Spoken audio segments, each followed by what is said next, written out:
नमस्कार, आप देख रहे हैं खेल समाचार। मैं हूं सुचित्रा। सबसे पहले एक नजर इस वक्त की खेल सुर्खियों पर। इंग्लैंड और ऑस्ट्रेलिया के बीच एशेज सीरीज आज से शुरू। बर्मिंघम में होने वाले पहले टेस्ट के साथ ही हो जाएगी आईसीसी टेस्ट चैंपियनशिप की भी शुरुआत।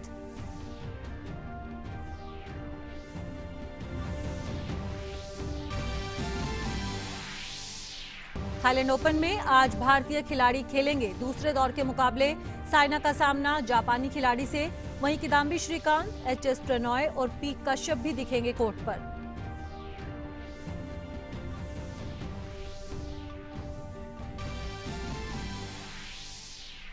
आगामी विश्व चैंपियनशिप में हिस्सा नहीं लेंगी 2 बार की ओलंपिक चैंपियन कास्तर सेमेन्या।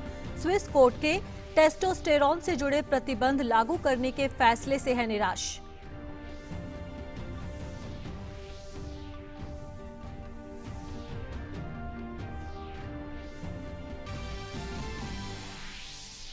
और महिलाओं के फुटबॉल विश्व कप में भी अब दिखेंगी 32 टीमें। फीफा ने 2023 के संस्करण में टीम की संख्या बढ़ाने की अनुमति दी। खबरें विस्तार से। इंग्लैंड और ऑस्ट्रेलिया के बीच खेली जाने वाली प्रतिष्ठित एशेज सीरीज का पहला टेस्ट आज से बर्मिंघम में खेला जाएगा। हाल ही में विश्व कप अपने नाम करने वाली इंग्लैंड की टीम को इस बार सीरीज जीतने का दावेदार माना जा रहा है। एशेज के पहले टेस्ट के साथ ही आईसीसी की विश्व टेस्ट चैंपियनशिप की भी शुरुआत हो जाएगी। अंतर्राष्ट्रीय क्रिकेट इतिहास की सबसे प्रसिद्ध प्रतिद्वंदिता का नया अध्याय शुरू होने जा रहा है। 1 अगस्त से ऑस्ट्रेलिया और England cricket team Ashes series के पहले टेस्ट में बर्मिंघम में आमने सामने होंगी। इस टेस्ट के साथ ही आईसीसी का नया ड्रीम प्रोजेक्ट यानी वर्ल्ड टेस्ट चैंपियनशिप भी शुरू हो जाएगी। फिलहाल एशेज अर्न ऑस्ट्रेलिया के पास है। उन्होंने अपने घर में पिछली एशेज सीरीज में इंग्लैंड को 4-0 से हराया था। क्रिकेट की यह सबसे रोमांचक ट्रॉफी ऑस्ट्रेलिया 33 बार जीत चुकी है, जबकि इंग्लैंड ने 32 बार ये ट्रॉफी अपने नाम की है। एशेज सीरीज कुल 70 बार खेली जा चुकी है। इसमें कुल 346 टेस्ट खेले गए हैं, जिसमें ऑस्ट्रेलिया ने 144 और इंग्लैंड ने 108 मैच जीते हैं। 94 टेस्ट मैच ड्रॉ रहे। हाल ही में विश्व कप जीतने वाली इंग्लैंड की टीम को इस बार एशेज जीतने का प्रबल दावेदार माना जा रहा है। विश्व कप की सेमीफाइनल में इंग्लैंड ने ऑस्ट्रेलिया को मात दी थी और ऑस्ट्रेलिया उस हार का बदला लेने के लिए तैयार है। Sports desk, DD news. इस सीरीज की शुरुआत से पहले इंग्लैंड के कप्तान जो रूट ने कहा कि उनकी टीम एजबेस्टन में एशेज का पहला टेस्ट खेलने को लेकर काफी उत्साहित है। रूट को भरोसा है कि उनकी टीम में पहला टेस्ट जीतने की काबिलियत है। वहीं ऑस्ट्रेलिया के कप्तान टिम पेन ने कहा कि उनकी टीम भाग्यशाली है कि उनके पास स्मिथ और वार्नर जैसे अनुभवी बल्लेबाज हैं और टीम उनके अनुभव का फायदा उठाना चाहेगी। We're very excited as a group. It's a great opportunity for us to obviously play the first test match here at Edgbaston. We've got a very good record here as a team. It's really important that we're very focused, very clear on how we want to approach this series, that first day in particular. But obviously feel very confident that this group of players is more than capable of winning this test match. Yeah, no different to any other game of cricket. If the more experienced players you've got on a team, generally, the more it's going to help. So, yeah, we're in a really lucky situation at the moment where we've got 2 world-class batsmen, 2 guys that have played a lot of cricket in England, a lot of big test series and a lot of big test matches. So for us not to tap.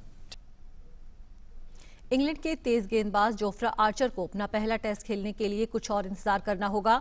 Ashes series के पहले test के लिए Archer को team में जगह नहीं मिली है। Archer ने इंग्लैंड के विश्व कप में विजयी अभियान में 20 विकेट लिए थे। वहीं आयरलैंड के खिलाफ शानदार प्रदर्शन करने वाले क्रिस वोक्स ने टीम में अपना स्थान बरकरार रखा है। ओली स्टोन और सैम करन भी टीम का हिस्सा नहीं है।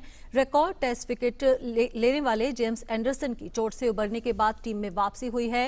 पहले एशेज टेस्ट के लिए इंग्लैंड की टीम इस प्रकार है: रोरी बर्न्स, जेसन रॉय, जो Root captain, Joe Denly, Jos Buttler, Ben Stokes, Jonny Bairstow wicketkeeper, Moeen Ali, Chris Woakes, Stuart Broad और जेम्स एंडरसन।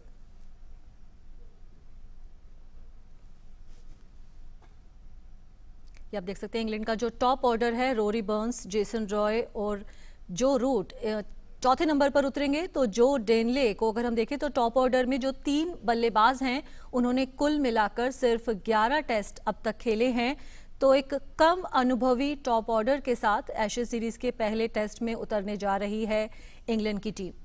और जोस बटलर पर सबकी नजर रहेगी कि वनडे के बाद टेस्ट में किस तरह का उनका प्रदर्शन रहता है, ये देखना काफी रोचक रहेगा। वहीं जॉनी बेयरस्टो भी विश्व कप में तो शानदार प्रदर्शन रहा था कुछ खिलाड़ियों का, लेकिन एशेज सीरीज में ऑस्ट्रेलिया के खिलाफ टेस्ट में कैसा प्रदर्शन करती है इंग्लैंड की टीम, ये देखने वाली बात होगी। स्टुअर्ट ब्रॉड की वापसी हुई है, वहीं जेम्स एंडरसन और स्टुअर्ट ब्रॉड की जो जोड़ी है उस पर दारोमदार रहेगा कि तेज गेंदबाजी में वो कैसा प्रदर्शन करते हैं। और इंग्लैंड और ऑस्ट्रेलिया के बीच आज एशेज सीरीज के शुरू होते ही आईसीसी की बहुप्रतीक्षित विश्व टेस्ट चैंपियनशिप के पहले संस्करण का भी आगाज हो जाएगा। ये चैंपियनशिप जून 2021 तक चलेगी। आईसीसी टेस्ट चैंपियनशिप में शीर्ष 9 रैंक वाली टीमों को स्थान दिया गया है। वर्ल्ड चैंपियनशिप में सभी टीमें 6 सीरीज खेलेंगी। इनमें 3 सीरीज घरेलू और 3 विदेशी जमीन पर होंगी। सबसे अधिक अंक हासिल करने वाली 2 टीमों के बीच फाइनल खेला जाएगा। पहले वनडे और फिर टी20 की चकाचौंध में खत्म होती जा रही टेस्ट क्रिकेट को जिंदा रखने की आईसीसी की लंबे समय से चली आ रही कोशिश अब पूरी होने जा रही है। हाल ही में विश्व कप के जनक इंग्लैंड के पहली बार विश्व विजेता बनने के बाद इंग्लैंड से ही टेस्ट क्रिकेट की नई पारी शुरू होगी। टेस्ट क्रिकेट को और अधिक रोचक और रोमांचक बनाने के उद्देश्य से आईसीसी ने काफी पहले टेस्ट चैंपियनशिप कराने का ऐलान किया था, जिसकी शुरुआत 1 अगस्त से इंग्लैंड बनाम ऑस्ट्रेलिया के बीच खेली जाने वाली एशेज सीरीज से होगी। ऐसे में विश्व क्रिकेट के टॉप 9 टेस्ट दर्जा प्राप्त क्रिकेट देश आपस में एक दूसरे से 2 साल तक भिड़ेंगे और अंत में जो भी 2 टॉप टीमें होंगी उनके बीच फाइनल मुकाबला जून 2021 में खेला जाएगा। आईसीसी को इस चैंपियनशिप का आइडिया 2009 में आया। 2010 में इसे स्वीकृति दे दी गई। आईसीसी चाहती थी कि 2013 में इसकी शुरुआत हो जाए, मगर समीकरण न बन पाने के कारण मामला टलता रहा। 12 टेस्ट खेलने वाले देशों में से टॉप 9 टीमें ही इस चैंपियनशिप में खेल सकती हैं। आयरलैंड और अफगानिस्तान को टूर्नामेंट में खेलने का मौका नहीं मिला। वर्ल्ड चैंपियनशिप में सभी टीमें 6 सीरीज खेलेंगी। इनमें 3 सीरीज घरेलू और 3 विदेशी जमीन पर होंगी। एक सीरीज में कम से कम 2 और ज्यादा से ज्यादा 5 टेस्ट खेले जा सकते हैं। लीग राउंड के खत्म होने के बाद जून 2021 में इंग्लैंड के ग्राउंड पर फाइनल खेला जाएगा। किसी एक सीरीज में मैचों की संख्या फिक्स नहीं है। आईसीसी ने अंक देने के लिए अलग रास्ता निकाला है। टीमों को मैच के आधार पर नहीं बल्कि सीरीज के आधार पर अंक दिए जाएंगे। सभी सीरीज के कुल 120 अंक होंगे। 2 साल में एक टीम को ज्यादा से ज्यादा 720 अंक मिल सकते हैं। 5 टेस्ट की सीरीज में एक मैच के 24 अंक होंगे। 4 टेस्ट की सीरीज में एक मैच के 30 अंक, 3 टेस्ट की सीरीज में एक मैच में 40 और 2 टेस्ट की सीरीज में एक मैच के 60 अंक दिए जाएंगे। इस तरह जिन 2 टीमों के सबसे ज्यादा अंक होंगे वो टीम फाइनल खेलेंगी। यदि इसका फाइनल टाई हो जाता है तो जो टीम अंक तालिका के टॉप पर होगी वही टीम ड्रॉ के मामले में प्रतिष्ठित ट्रॉफी उठाने की हकदार होगी। भारतीय क्रिकेट टीम श्रीलंका और पाकिस्तान से टेस्ट चैंपियनशिप में नहीं खेलेगी। बाकी बची New Zealand, Bangladesh, Sri Lanka, West Indies, Australia व दक्षिण अफ्रीका के साथ भारतीय टीम टेस्ट चैंपियनशिप खेलेगी। भारत और वेस्ट इंडीज के बीच होने वाली आगामी सीरीज के दौरान खेले जाने वाले 2 टेस्ट मैच भी इस चैंपियनशिप का हिस्सा होंगे। वर्ल्ड टेस्ट चैंपियनशिप में कई चीजें हैं जो पहली बार टेस्ट क्रिकेट में देखने को मिलेगी। टेस्ट क्रिकेट में वनडे और टी20 क्रिकेट की ही तरह खिलाड़ियों की जर्सी पर उनका नाम और नंबर लिखा होगा। Sports desk, DD news. फिलहाल इतना छोटा सा ब्रेक, देखते रहिए खेल समाचार।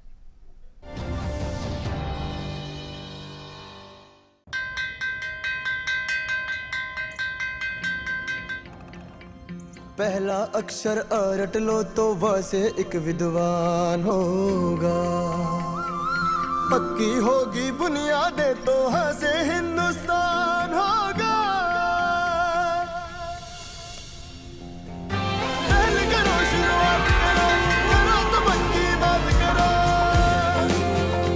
वनडे सीमेंट, एक परफेक्ट शुरुआत। क्या आपके साथ भी ऐसा हुआ है? ग्राहक होने के नाते धोखा? क्या आप चुपचाप सहन करके बैठ जाते हैं या अपने हक की लड़ाई लड़ते हैं? मेरे साथ भी धोखा हुआ। बस अपनी शिकायत लिखी अपोजिट पार्टी के फैक्ट्स और डॉक्यूमेंट्स के साथ कंज्यूमर फोरम में जमा कर दी। न वकील की फीस लगी और फैसला भी 3 महीने में आ गया। आप भी सोचिए मत, अपने हक की लड़ाई कंज्यूमर फोरम में लड़िए। जागो ग्राहक जागो।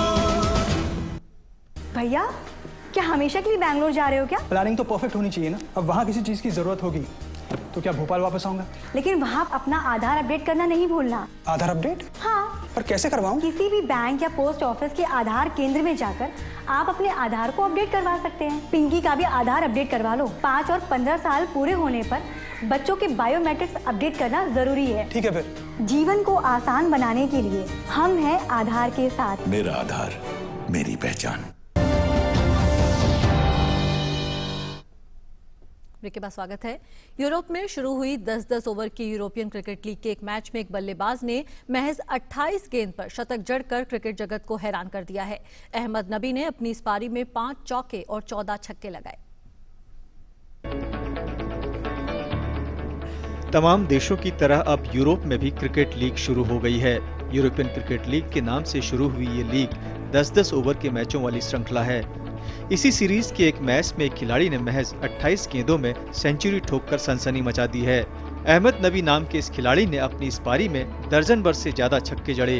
अहमद नबी के शानदार शतक की बदौलत डेरेक्स क्रिकेट क्लब ने क्लस क्रिकेट क्लब के खिलाफ 10 ओवर में 6 विकेट खोकर 164 रन बनाए, जिसके जवाब में क्लस क्रिकेट क्लब की टीम 10 ओवर में 5 विकेट खोकर सिर्फ 69 रन ही बना सकी और ये मैच 95 रनों के बड़े अंतर से हार गई।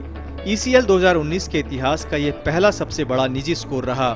इसके अलावा एक पारी का भी सबसे विशाल स्कोर इसी मैच में बना, जो डेरेक्स क्रिकेट क्लब ने बनाया।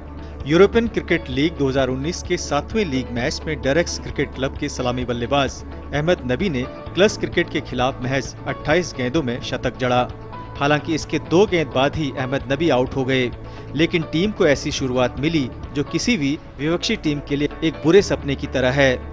हैरान करने वाली बात यह है कि अहमद नबी ने अपनी इस पारी के दौरान 2 बार लगातार 4-4 छक्के लगाए। अहमद नबी ने इस पारी में 30 गेंदों का सामना किया और आउट होने से पहले 105 रन बनाए। अहमद नबी की इस पारी में 5 चौके और 14 छक्के शामिल थे। यूरोपियन क्रिकेट लीग के पहले सीजन का यह पहला शतक था। Sports desk, DD news. भारतीय क्रिकेट टीम के कोच के पद की दौड़ रोमांचक हो गई है। खबरें आ रही हैं कि ऑस्ट्रेलिया के टॉम मूडी, श्रीलंका के दिग्गज बल्लेबाज महिला जयवर्धने, न्यूजीलैंड के पूर्व कोच माइक हेसन, पूर्व भारतीय allrounder Robin Singh, team India के पूर्व मैनेजर और जिम्बाब्वे के मौजूदा कोच लालचंद राजपूत ने कोच के पद के लिए आवेदन किया है। वहीं रवि शास्त्री और उनकी टीम को इस पूरी प्रक्रिया में ऑटोमेटिक एंट्री मिल गई है। कोच पद के लिए आवेदन करने की अंतिम तिथि मंगलवार को समाप्त हो गई।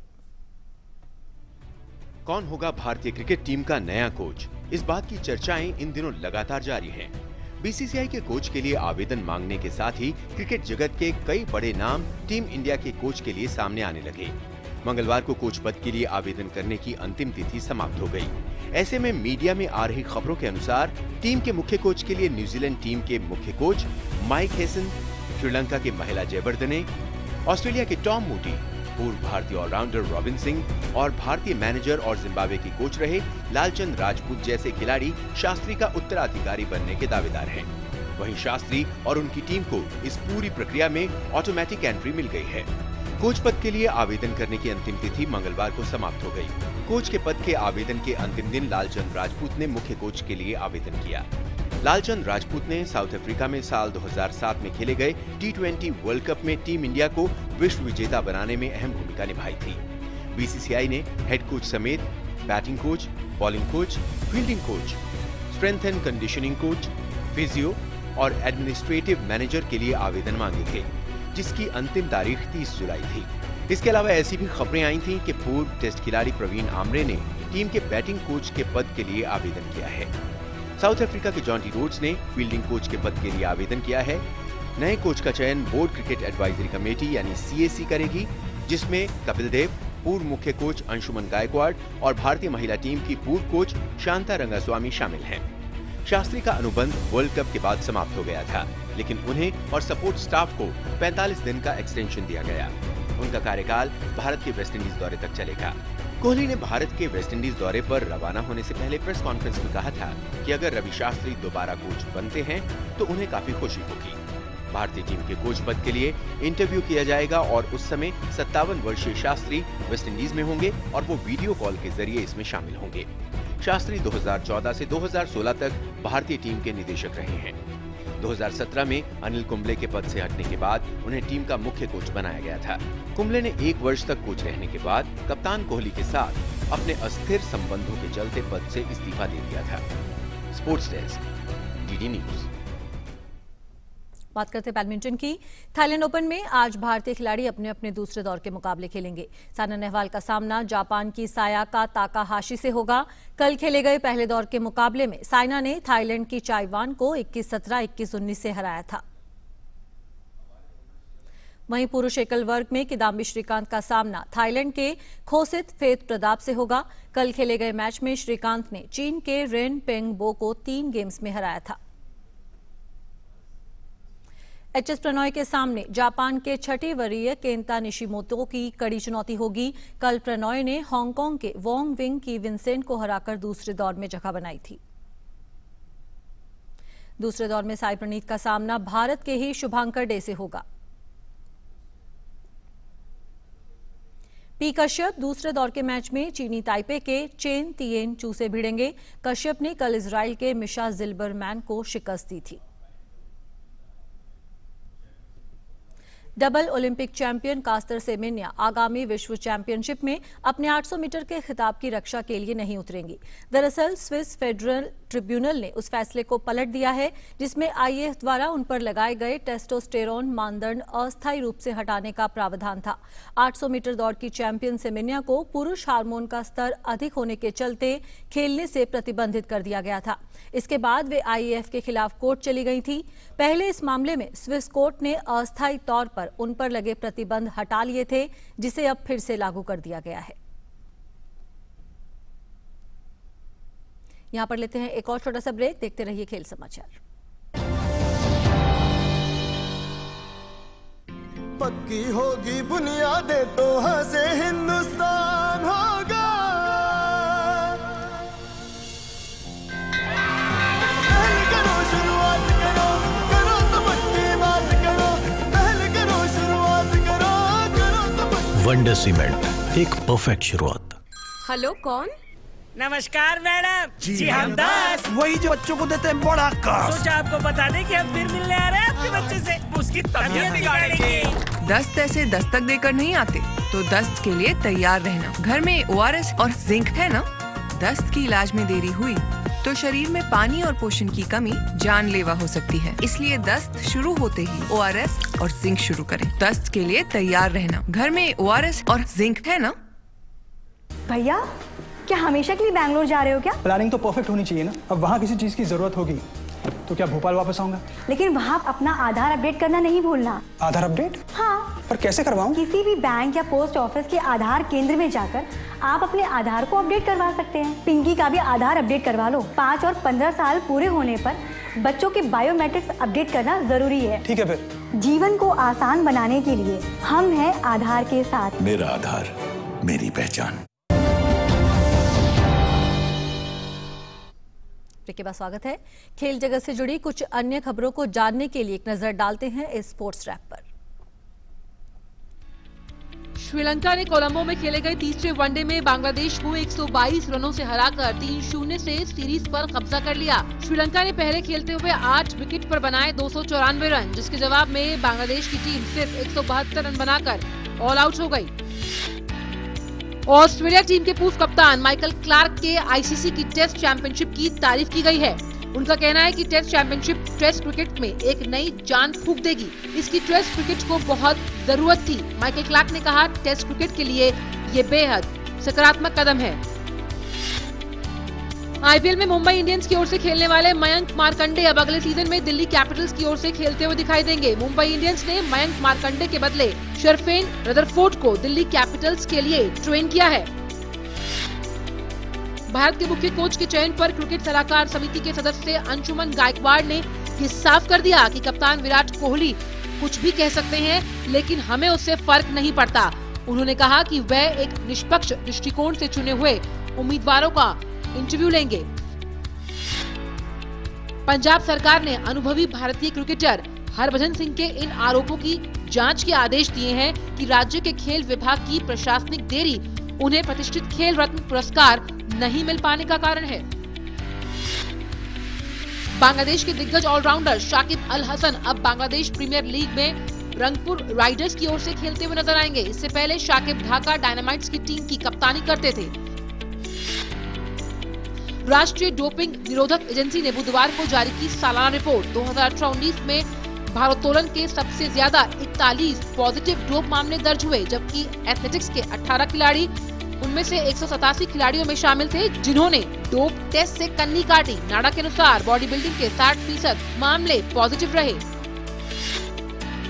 ओलंपियन और एशियाई खेल स्वर्ण पदक विजेता नौका चालन खिलाड़ी दत्तू बोकानल को राहत देते हुए बम्बई उच्च न्यायालय ने बुधवार को उनके खिलाफ पत्नी को प्रताड़ित करने और धोखा देने के आरोपों से जुड़ी एफआईआर खारिज कर दी। इंग्लिश दिग्गज क्लब लिवरपूल ने जीत के साथ ही अपने प्री सीजन का किया अंत। लिवरपूल ने एक गोल से पिछड़ने के बाद लियोन को 3-1 से दी शिकस्त।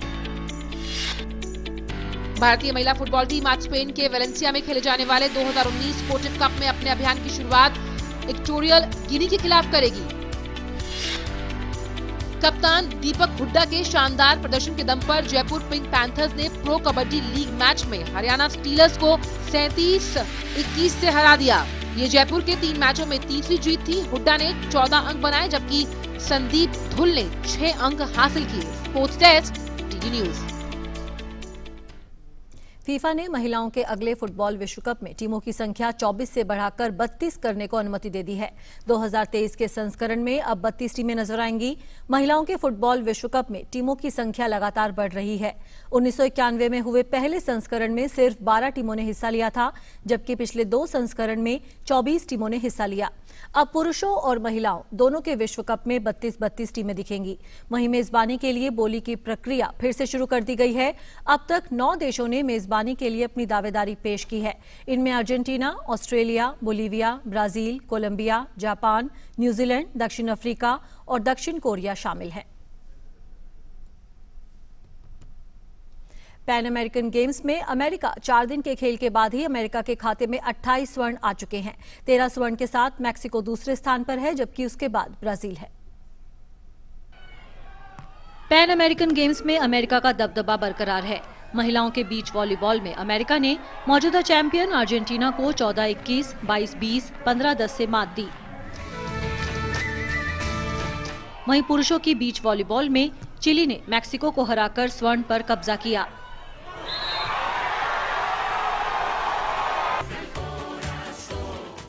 जिम्नास्टिक्स में अनइवन बार्स में अमेरिका की रिली मैक्यूस्कर ने स्वर्ण जीता।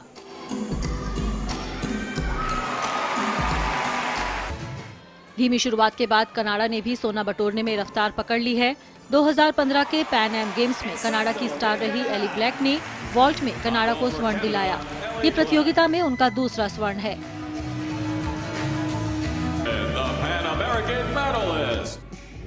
पॉमेल हॉर्स में ब्राजील के कार्लोस बरेटो ने स्वर्ण पदक पर कब्जा किया। भारोत्तोलन में महिलाओं के 87 किलो से अधिक वर्ग में अमेरिका की सारा रोबल्स ने स्वर्ण जीता। कैनोइंग में भी कनाडा के लिए सफल दिन रहा। पुरुषों के K1 200 मीटर स्प्रिंट में डोमिनिक क्रेट ने कनाडा को स्वर्ण दिलाया। कैनोइंग में ही महिलाओं की C1 200 मीटर फाइनल में अमेरिका की नेविन हैरिसन ने स्वर्ण पर कब्जा किया। Sports desk, DD news. Egan Bernal के टूर डी फ्रांस जीतने से कोलंबिया के खेल प्रशंसकों की खुशी का कोई ठिकाना नहीं है। कोलंबिया के सैकड़ों प्रशंसक एगन की जीत का गवाह बनने के लिए पेरिस पहुंचे थे। वहीं कोलंबिया में एगन के गृहनगर में उनके जीतने पर जमकर जश्न मनाया गया। रविवार को एगन बेरनाल को टूर डी फ्रांस जीतते हुए देखने के लिए कोलंबिया के सैकड़ों खेल प्रशंसक फ्रांस पहुंचे। बेरनाल कोलंबिया के पहले राइडर हैं जिन्होंने ये प्रतिष्ठित प्रतियोगिता जीती है। हमारे लिए ये एक बेहद भावुक क्षण है। पहली बार कोलंबिया का कोई राइडर टूर डी फ्रांस जीत रहा है। हम उनके समर्थन के लिए यहाँ आए हैं। मैं यहाँ एगन बर्नाल के समर्थन के लिए हूँ। हमें बेहद गर्व है। हम पेरिस में हैं, लेकिन हमें लग रहा है कि हम कोलंबिया में हैं। वहीं कोलंबिया में बेरनाल के गृहनगर ज़िपाक्विरा में रविवार को जश्न का माहौल दिखा। लोगों ने बड़ी स्क्रीन पर बेरनाल को जीतते हुए देखा और उनके साथ राष्ट्रीय गान गाते हुए उन सबकी आंखों में भी आंसू आ गए। ये लोग जानते हैं कि ये सफर एगन के लिए आसान नहीं रहा। उनके पिता एक सिक्योरिटी गार्ड हैं, जबकि उनकी मां फार्म में काम करती हैं। हालांकि उनकी गरीबी भी उनके सपनों के आड़े नहीं आ सकी। मुझे कुछ समय पहले ही ये लगा था कि वे टूर जीत सकते हैं। मैं इसके बारे में सपने देखने लगा था। उनके पास टूर जीतने की मानसिक दृढ़ता थी। मुझे लगा कि मैं ही एगन बर्नाल हूँ। मुझे लगा कि मैं ही जीत रही हूँ। मैं एक चैंपियन की तरह महसूस कर रही हूँ। टूर के माउंटेन स्टेज में एगन का शानदार प्रदर्शन देखने को मिला। वे सुपर लाइट राइडर हैं, यानी उनका वजन सिर्फ 59 किलो है, जो इस पूर्व माउंटेन बाइक विशेषज्ञ के लिए पहाड़ों की चढ़ाई कुछ आसान बना देता है। वहीं कोलंबिया से होने के कारण उन्हें शानदार क्लाइंबिंग स्किल्स विरासत में मिले हैं। ऐसे में कहा जा सकता है कि उनकी इस जीत में कोलंबिया का भी योगदान रहा। Sports desk, DD news. तो खेल समाचार में फिलहाल इतना ही। जाते जाते आपको छोड़ जाते हैं बोलीविया में हर साल होने वाली स्काई रेस की झलकियों के साथ। इस दौड़ में धावकों ने 28 किलोमीटर की दूरी तय की, वो भी 2100 मीटर की ऊंचाई पर।